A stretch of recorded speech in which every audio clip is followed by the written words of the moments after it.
They're thrust into the real world, and in an instant, they find out they're not special, their moms can't get them a promotion, that you get nothing for coming in last, and by the way, you can't just have it because you want it, right? And in an instant, their entire self-image is shattered.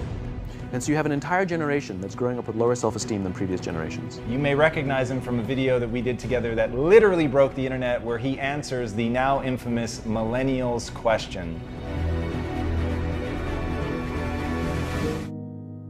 I have yet to give a speech or have a meeting where somebody doesn't ask me the millennial question. What's the millennial question? Apparently millennials as a generation, which is a group of people who were born approximately 1984 and after, are tough to manage. And they're accused of being entitled and narcissistic, and self-interested, unfocused, lazy. But entitled is the big one. And because they confound leadership so much, what's happening is leaders are asking the millennials, what do you want? And millennials are saying, we want to work in a place with purpose, love that.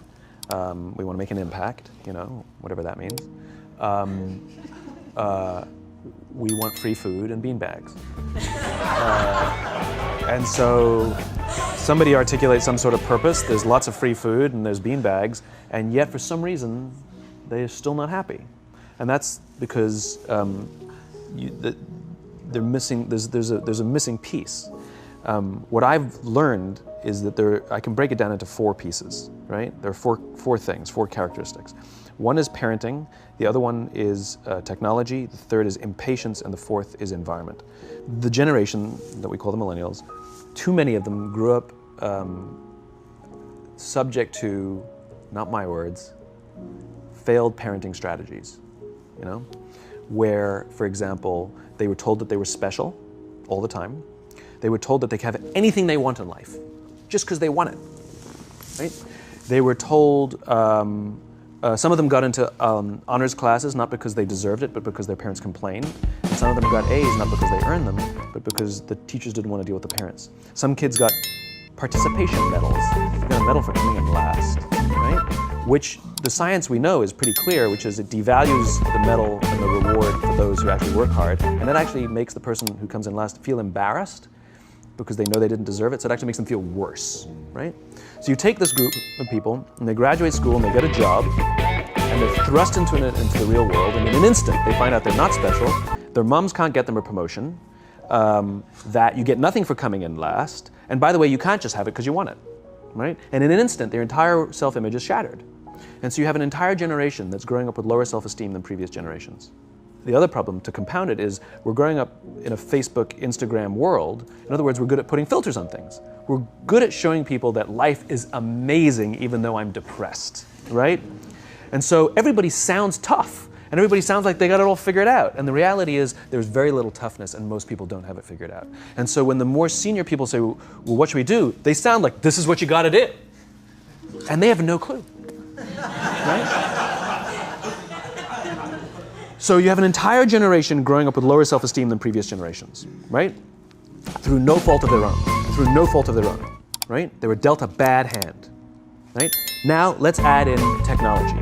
We know that engagement with social media and our cell phones releases a chemical called dopamine. That's why when you get a text, it feels good, right? So, you know, we've all had it where you're feeling a little bit down or feeling a bit lonely, and so you send out 10 texts to 10 friends, you know, hi, hi, hi, hi, hi, because it feels good when you get a response, right?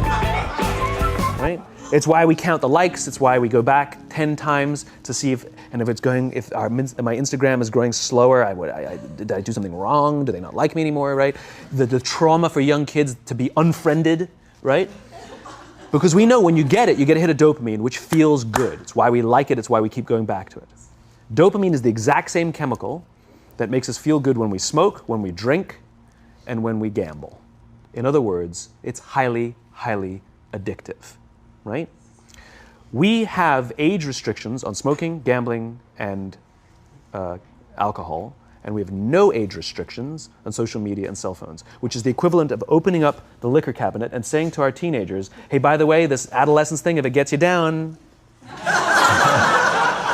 But that's basically what's happening. That's basically what's happening, right? That's basically what happened. You have an entire generation that has access to an addictive, numbing chemical called dopamine through social media and cell phones as they're going through the high stress of adolescence. Why is this important?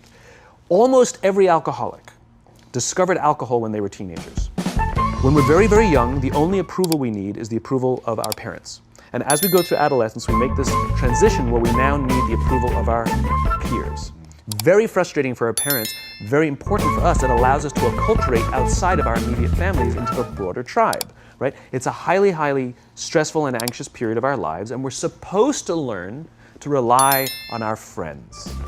Some people, quite by accident, discover alcohol and the numbing effects of dopamine to help them cope with the stresses and anxieties of adolescence. Unfortunately, that becomes hardwired in their brains, and for the rest of their lives, when they suffer significant stress, they will not turn to a person, they will turn to the bottle. Social stress, financial stress, career stress, that's pretty much the primary reasons why an alcoholic drinks, right? What's happening is because we're allowing unfettered access to these dopamine-producing devices and media, basically it's becoming hardwired, and what we're seeing is as they grow older, too many kids don't know how to form deep, meaningful relationships. Their words, not mine. They will admit that many of their friendships are superficial. They will admit that their friends, that they don't count on their friends, they don't rely on their friends, they have fun with their friends, but they also know that their friends will cancel on them if something better comes along. Deep, meaningful relationships are not there because they never practice the skill set, and worse, they don't have the coping mechanisms to deal with stress. So when significant stress starts to show up in their lives, they're not turning to a person, they're turning to a device, they're turning to social media, they're turning to these things which offer temporary relief. We know, the science is clear, we know that people who spend more time on Facebook suffer higher rates of depression than people who spend less time on Facebook, right? These things balance. Alcohol is not bad, too much alcohol is bad. Gambling is fun, too much gambling is dangerous, right? There's nothing wrong with social media and cell phones. It's the imbalance, right? If you're sitting at dinner with your friends and you're texting somebody who's not there, that's a problem. That's an addiction. If you're sitting in a meeting with people you're supposed to be listening to and speaking, and you put your phone on the table, face up or face down, I don't care, that sends a subconscious message to the room that you're just not that important to me right now, right? That's what happens. And the fact that you cannot put it away is because you are addicted, right? If you wake up and you check your phone before you say good morning to your girlfriend, boyfriend, or spouse, you have an addiction. And like all addiction, in time, it'll destroy relationships, it'll cost time, and it'll cost money, and it'll make your life worse, right? So you have a generation growing up with lower self-esteem that doesn't have the coping mechanisms to deal with stress, right? Now you add in the sense of impatience, right? They've grown up in a world of instant gratification. You want to buy something, you go on Amazon, it arrives the next day. You want to watch a movie? Log on and watch a movie. You don't check movie times. You want to watch a TV show?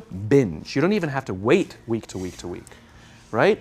I know people who skip seasons just so they can binge at the end of the season, right? Instant gratification. You want to go on a date? You don't even have to learn how to be like, hey. You don't even have to learn and practice that skill. You don't have to be the uncomfortable one who says yes when you mean no and says no when you mean no, but yes when you... You don't have to swipe right. Bang, I'm a stud. Right? You don't have to learn the social coping mechanisms, right? Everything you want, you can have instantaneously. Everything you want, instant gratification. Except job satisfaction and strength of relationships, there ain't no app for that. They are slow, meandering, uncomfortable, messy processes. And so I keep meeting these wonderful, fantastic, idealistic, hardworking, smart kids. They've just graduated school. They're in their entry-level job. I sit down with them and I go, how's it going? They go, I think I'm gonna quit. I'm like, why? They're like, I'm not making it anymore. I'm like, you've been here 8 months. You know? It's as if they're standing at the foot of a mountain and they have this abstract concept called impact that they want to have in the world, which is the summit. What they don't see is the mountain. I don't care if you go up the mountain quickly or slowly, but there's still a mountain. And so what this young generation needs to learn is patience. That some things that really, really matter, like love, or job fulfillment, joy, love of life, self-confidence, a skill set, any of these things, all of these things take time. Sometimes you can expedite pieces of it, but the overall journey is arduous and long. and difficult. And if you don't ask for help and learn that skill set, you will fall off the mountain, or you will, the worst case scenario, and we're already seeing it, the worst case scenario is we're seeing an increase in suicide rates, we're seeing an increase in this generation, we're seeing an increase in accidental deaths due to drug overdoses, we're seeing more and more kids drop out of school or take leaves of absence due to depression, unheard of. These are all, this is really bad. The best case scenario, those are all bad cases, right? The best case scenario is you'll have an entire population growing up and going through life and just never really finding joy. They'll never really find deep fulfillment in work or in life. They'll just waft through life and it'll be just, it's fine. How's your job? It's fine. It's the same as yesterday. How's your relationship? It's fine. Like that's the best case scenario, which leads me to the fourth point, which is environment, which is we're taking this amazing group of young, fantastic kids who are just dealt a bad hand. It's no fault of their own. And we put them in corporate environments that care more about the numbers than they do about the kids. They care more about the short-term gains than the long-term life of this young human being. We care more about the year than the lifetime, right? And so we are putting them in corporate environments that aren't helping them build their confidence, that aren't helping them learn the skills of cooperation, that aren't helping them overcome the challenges of a digital world and finding more balance, that isn't helping them overcome the need to have instant gratification and teach them the joys and impact and the fulfillment you get from working hard on something for a long time that cannot be done in a month or even in a year. And so we're thrusting to them in corporate environments, and the worst part about it is they think it's them. They blame themselves. They think it's them who can't deal. And so it makes it all worse. It's not. I'm here to tell them it's not them. It's the corporations, it's the corporate environments, it's the total lack of good leadership in our world today that is making them feel the way they do. They were dealt a bad hand, and I hate to say it, but it's the company's responsibility. Sucks to be you, like we have no choice, right? This is what we got, and I wish that society and their parents did a better job. They didn't. So we're getting them in our companies, and we now have to pick up the slack. We have to work extra hard to figure out the ways that we build their confidence. We have to work extra hard to find ways to teach them the social skills that they're missing out on.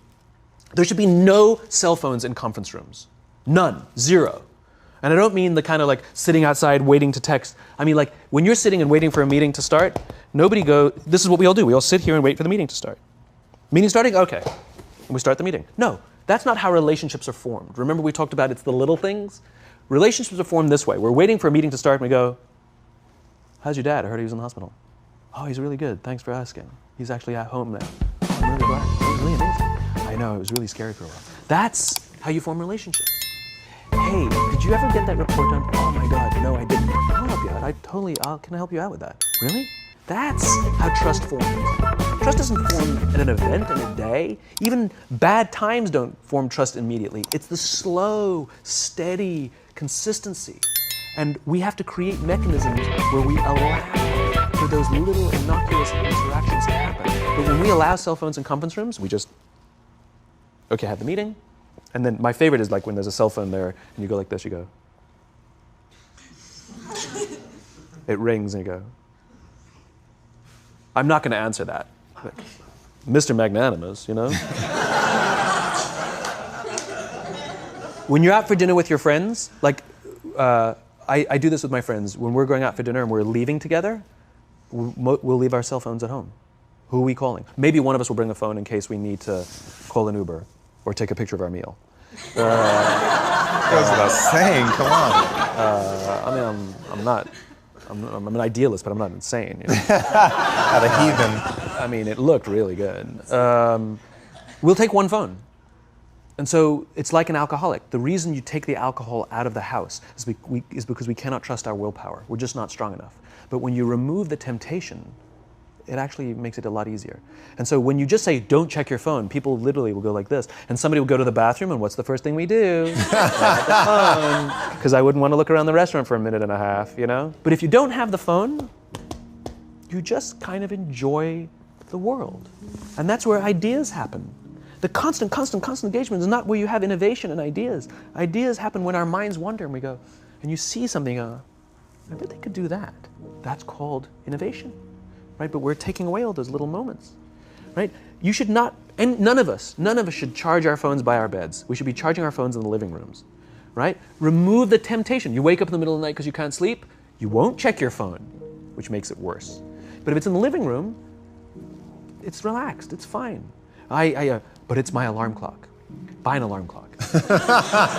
They cost $8, right? I'll buy you an alarm, right? But the point is we now in industry, whether we like it or not, we don't get a choice. We now have a responsibility to make up the shortfall and to help this amazing, idealistic, fantastic generation build their confidence, learn patience, learn the social skills, find a better balance between life and technology. Because, quite frankly, it's the right thing to do. Simon, thank you so much. My pleasure. For coming on. My pleasure. Thanks for having me. Thank you for coming. That was incredible. Absolutely amazing. Where can they find you? It's ironic, isn't it? Well, you can find me on social media. When you're not in the meeting. So yeah, I'm in all the usual places. But I will tell you one thing. So I have a new book coming out in September. It's a thinly veiled plug, but You've made them very happy. But what's special about it is I wanted to produce something that that no digital format could reproduce. Interesting. And so it's an illustrated quote book. It's beautifully illustrated. I was very sort of pushy about this, that I didn't want the illustrations done on a computer. They were done by hand. There's a song, Aloe Black, the singer, the Grammy-nominated singer. The book is called Together is Better, and he gave me a song that goes with it. And the music is at the back of the book, and it's actually, the lyrics are in his handwriting. It's actually his handwriting. And here's the best part. The book is scented. We scented it with a custom scent made by this amazing company called 1229, and they designed for me the scent of optimism. All right. So you smell the pages, and they smell like optimism, right?